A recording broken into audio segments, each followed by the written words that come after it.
Pendra ganggu istri orang.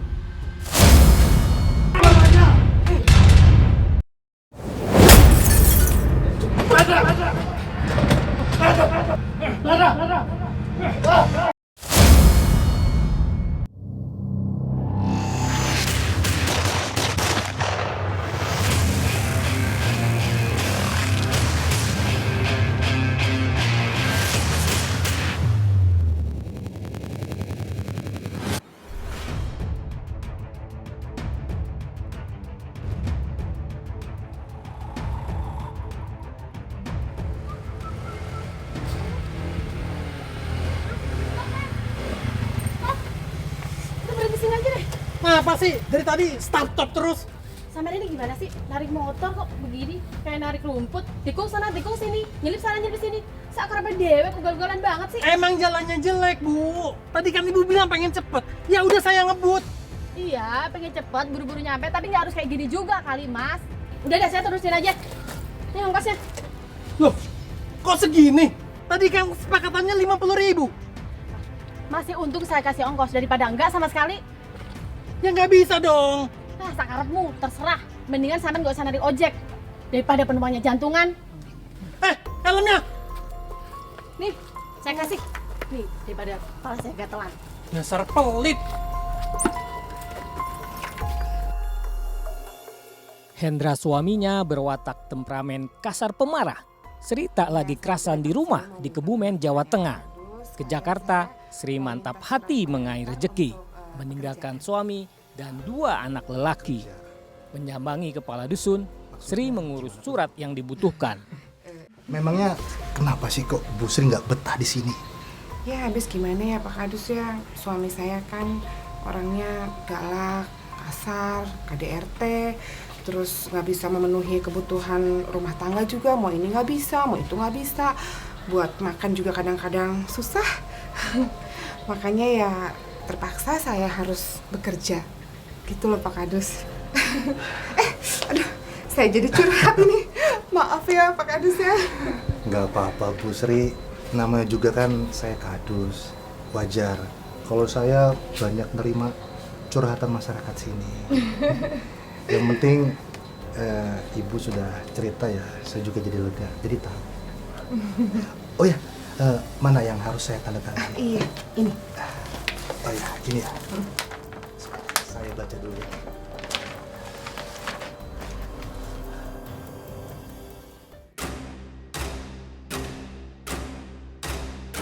Bu. Bu. Mana sih? Bu. Bu.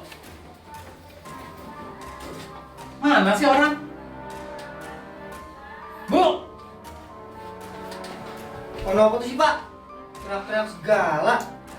Malah kamu yang datang. Ibumu mana? Bapak ini lapar. Habis narik sepi penumpang. Jadi kesel jadinya nih. Ya nggak usah pakai teriak-teriak Pak, kayak di pasar aja. Nggak tahu, Ibu lagi ke rumah Pak Kadus, lagi bikin berkas. Berkas apa di kardus? Ya aku nggak tahu, kayaknya sih buat kerja ke Jakarta kalau nggak salah. Kerja? Kerja apaan di Jakarta? Enakan juga di sini. Ah, bohong itu. Jangan-jangan ibumu ada apa-apa sama si kardus itu. Lah, kok Bapak malahan fitnah kayak gini? Wong biasanya Ibu juga ngurus berkas ke rumah Pak Kadus kok. Alah, tahu apa kamu bocah? Ini nggak bisa dibiarin. Pokoknya Bapak mau susul ibu kamu di kardus itu. Loh, Bapak mau ngapain Pak? Enggak Pak. Ngapain Pak? Bapak Awas, ngapain? pikir. Bapak mau ngapain? Pak. Aduh, Pak, ngapain sih?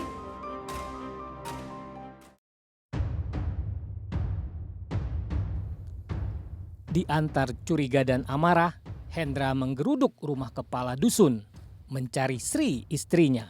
Kurang ajar si kardus. Berani-beraninya dia ganggu istri aku. Harus dikasih pelajaran dia.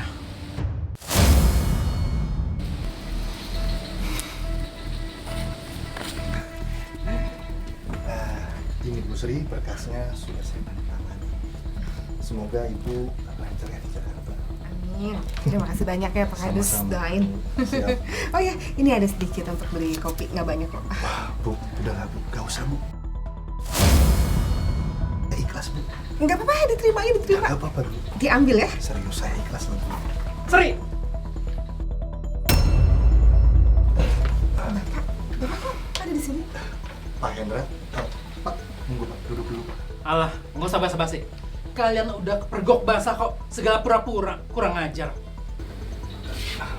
Maksudnya Pak Hendra tuh datang ke sini marah-marah tuh apa sih Pak? Ah, tadi saya ngeliat kamu pegangan tangan itu apa? Hah? Ya ampun, Pak, Bapak apa-apaan sih? Saya itu habis minta tolong sama Pak Kadus kalau saya itu minta tanda tangan dan minta surat pengantar untuk saya bekerja, Pak. Alah, kamu gak usah bohong. Saya tahu, kamu sering ketemu Kadus kan? Nah, loh Pak Hendra. Pak Hendra Bapak tenang dulu Pak. Ibu Sri ini datang ke sini Pak, minta bantuan saya Pak buat tanda tangan surat bekerja Pak.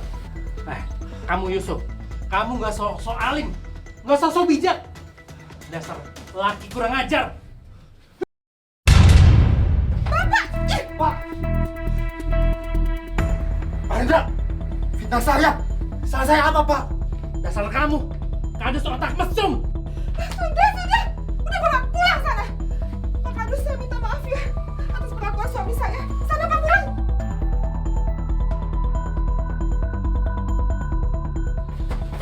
Tahu diri.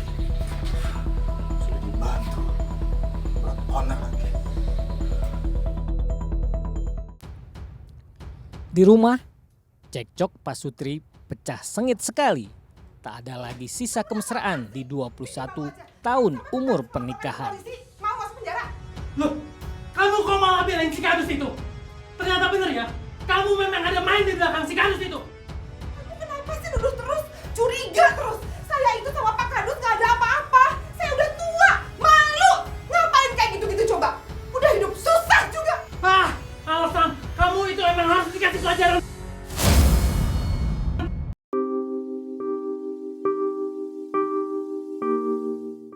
Henry si anak sulung gagal melerai. Pak, apa nih? Diam kamu.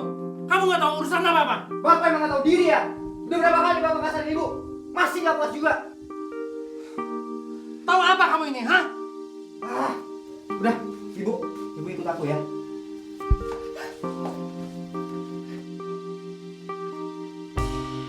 Mau kemana kamu? Kok malah keluar?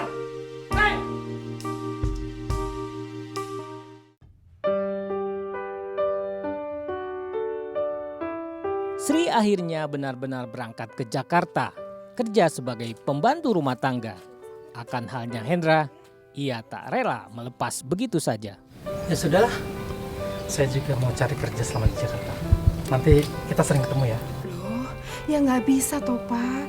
Aku itu kan kerja di rumah majikan aku. Aku nggak tahu majikan aku itu orangnya seperti apa. Alah, kamu jangan banyak alasan. Pokoknya kamu harus sering datang ke kontrakan aku sama aku. Ya, aku kondisikan ya Pak. Mudah-mudahan bisa ya. Awas lo, kalau enggak berarti kamu macam-macam di belakang aku. Itu lagi. Bosan aku Pak. Bahas aja terus itu. Makanya nurut sama suami. Emang Bapak ini mau kerja apa sih di Jakarta? Ya apa aja lah, nyetir aku bisa. Bisa narik taksi, rental, atau angkot. Pokoknya apalah, gampang pokoknya. Udahlah Pak, aku pamit mau kerja dulu. Dulu. Apaan sih Pak? Oh.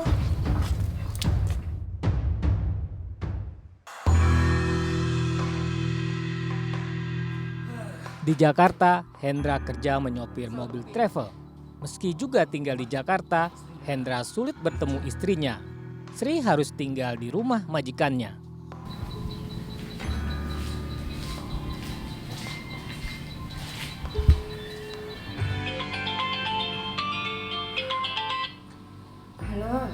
Halo, ibu lagi apa? Kok telepon-telepon terus ya, lagi kerja lah. Kan aku tuh nggak enak sama majikan aku kalau sampai dia tahu ngelihat aku telepon-telepon terus sama bapak. Loh, emangnya kenapa? Kita kan suami istri. Wajar toh? Jadi kapan kamu mau main ke kontrakan aku? Aku udah nggak tahan nih. Pak, aku ini di sini kerja toh Pak. Aku nggak tahu liburnya kapan. Ya paling bisa libur lama itu Lebaran paling. Kamu ini ya, sengaja kamu menghindar aku ya? Jangan-jangan kamu ada main ya di belakang aku ya? Iya. Stop, Pak, stop. Capek aku. Terus aja Bapak curigaan terus sama aku. Terus aja nuduh terus. Ya udah, kalau nggak mau dicurigain, kita ketemu. Kalau perlu, kamu keluar dari kerjaan kamu itu. Ngomong itu seenaknya banget sih, Pak. Aku ini dapat kerjaan ini sangat susah. Kayak bisa menuhin kebutuhan hidup sehari-hari aja. Buat makan aja susah. Jangan seenaknya terus deh Pak sama aku. Udah, aku lagi kerja. Loh, halo. Loh, kok ditutup? Kurang ajar. Main-main sama aku. Awas ya. Saya susul ke rumah majikan kamu.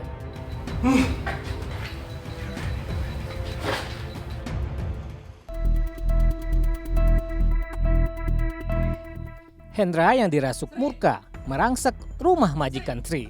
Ayo ikut. Bapak kok bisa nyampe di sini? Bapak masuk dari mana? Udah, kamu nggak perlu tahu. Ayo ikut aku, cepet. Aku tuh lagi kerja, Pak. Aku nggak mau. Kamu tuh ya, nggak pernah bisa dibilangin. Ayo, cepet. Ada apain? Lepasin! Kamu siapa? Berani masuk-masuk ke rumah orang sembarangan? Saya ini suaminya Sri. Saya mau bawa Sri pulang dari sini. Mas, kalau kamu suaminya, kamu jangan kasar kayak gitu dong. Sri ini istri kamu. Alah, kalian gak usah ikut campur. Ini urusan kami. Gak bisa. Ini rumah kami.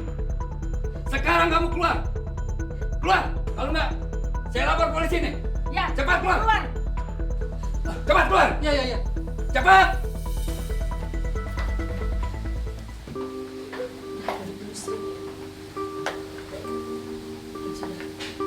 Kamu nggak apa-apa kan? Saya minta maaf ya, Pak. Bu, suami saya sudah bikin keributan di rumah ini. Udah buat rumah Bapak sama Ibu gak nyaman.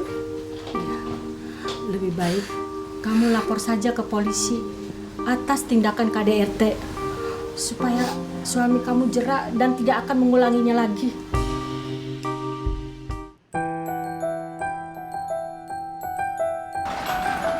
Assalamualaikum. Ancam dipolisikan di Jakarta, Hendra balik badan, pulang kampung. Di luar dugaan, anaknya pun tak membuka tangan.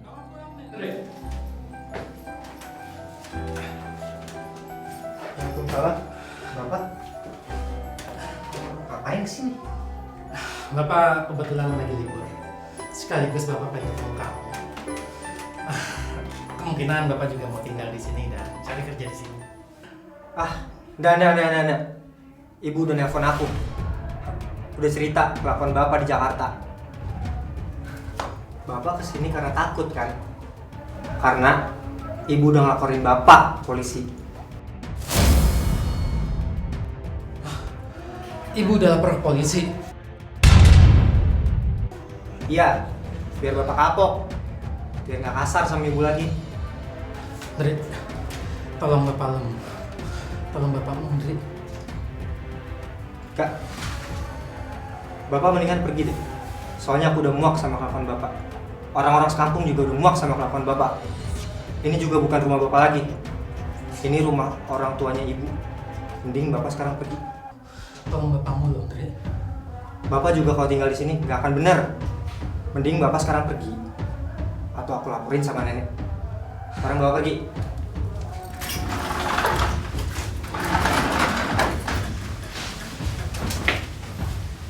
Pergi.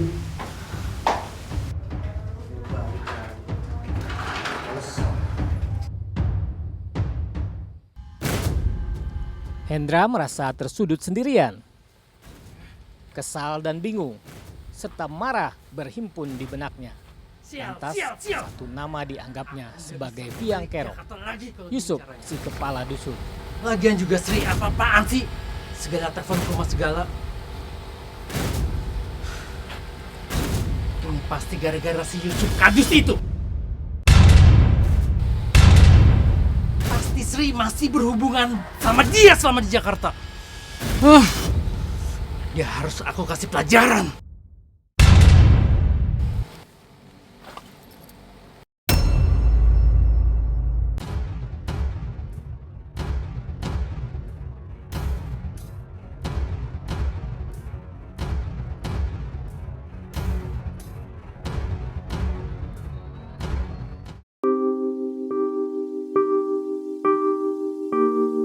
Ini Mbak.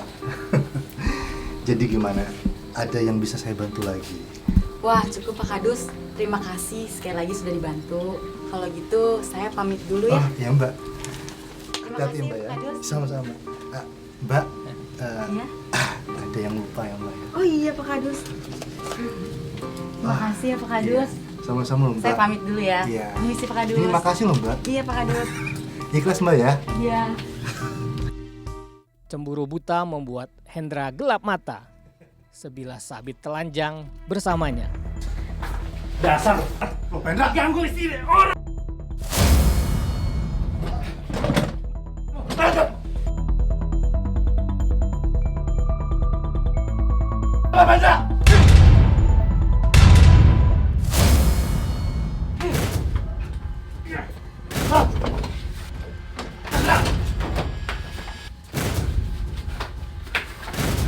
Jalan di mana? Kena sabetan sabit, sang kepala dusun mengidap banyak luka, terutama di kepala.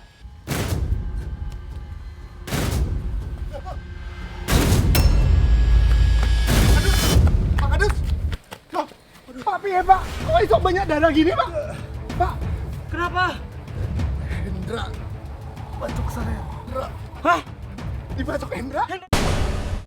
Iya, dia itu sementara itu dari Jakarta. Jakarta itu ke Kebumen ke TKP itu tidak mampir dulu dan dia langsung ke tempatnya Pak Kadus itu, korban itu.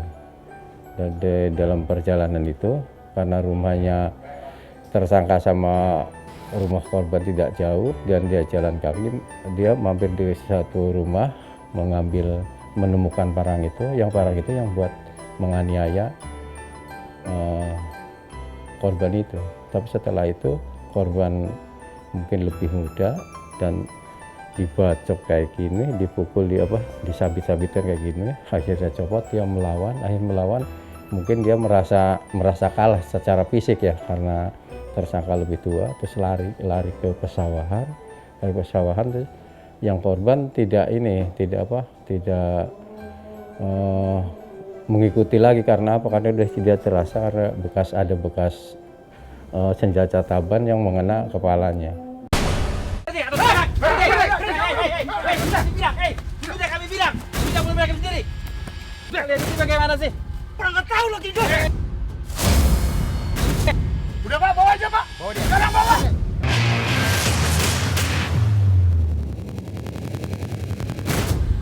Kita bagus. Lo pengen ganggu istri orang. Bawa aja.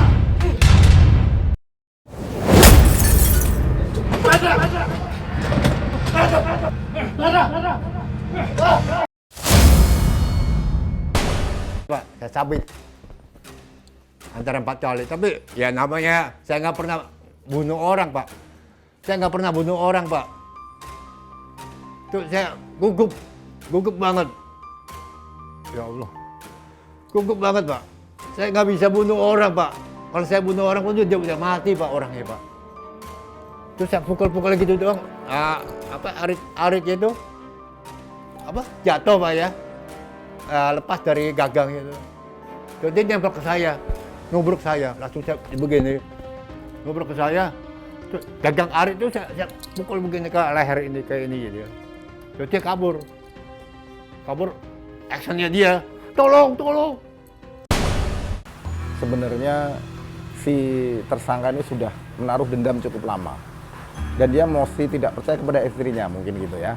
Tapi jadi kepada istrinya dia merasa curiga, dendam, kenapa selama saya pergi kok kamu menunjukkan gelagat kurang harmonis gitu ya.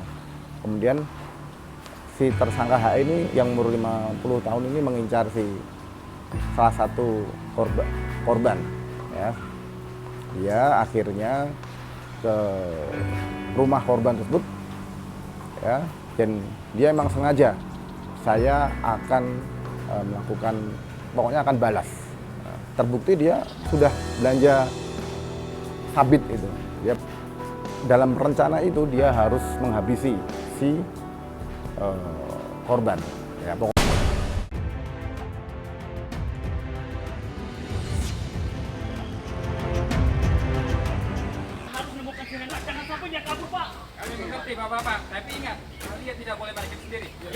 ini kami yang menangani. Alah, minimal si Hendra itu harus dikasih pelajaran dulu biar dia Tidak boleh, kapok. Pak. Tidak bisa.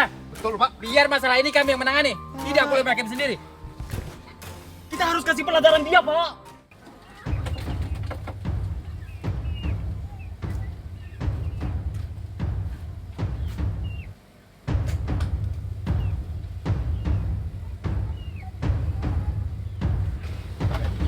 Kalau nanti pelaku jangan sampai lupa tujuan. Dan ingat satu lagi, mereka tidak boleh main hakim. Usahakan mereka itu tetap. Siap, Dad. Ayo, cek lagi. Itu dia pelaku ya? Sudah, berhenti. Sudah kami bilang. Tidak boleh hakim sendiri. Kalian ini bagaimana sih? Hah? Pak, tapi Sendra ini udah salah, Pak. Kami mengerti. Biar kami yang menangani ini. Kalau dia tidak boleh hakim sendiri. Setelah diperiksa itu emang dia ada motif karena cemburu lah. Motifnya cemburu buta, tapi tidak ada bukti yang menguatkan bahwa dia tuh ada istilahnya hubungan. Karena yang perempuan istrinya tersangka pun ada di Jakarta, sedangkan Pak Kadus itu di Kebumen dan tidak pernah ketemu. Jadi menurut dari warga masyarakat pun ya jauh dari apa yang diterangkan oleh tersangka kita. Jujur aja Pak, saya menyesal Pak. Menyesal seumur hidup. Ya biarinlah. Mungkin Allah yang menindak semuanya itu Pak. Allah yang mengatur semuanya Pak. Musibah itu pasti ada jalan keluarnya Pak. Saya hanya di dalam penjara, saya hanya berdoa, ya Allah, terangilah diri saya ini. Kita kenakan pasal 353 KUHP, yaitu penganiayaan yang mengakibatkan luka berat. Karena penganiayaan ini direncanakan dahulu, kita kenakan juga 351 ayat 1, 353 ayat 2. Kalau 35 ayat 1, kita dengan merencanakan, 353 ayat 2 direncanakan lebih dahulu dan mengakibatkan luka yang sangat berat. Ya, 353 ayat 2 ini ancaman hukumannya sampai 7 tahun penjara.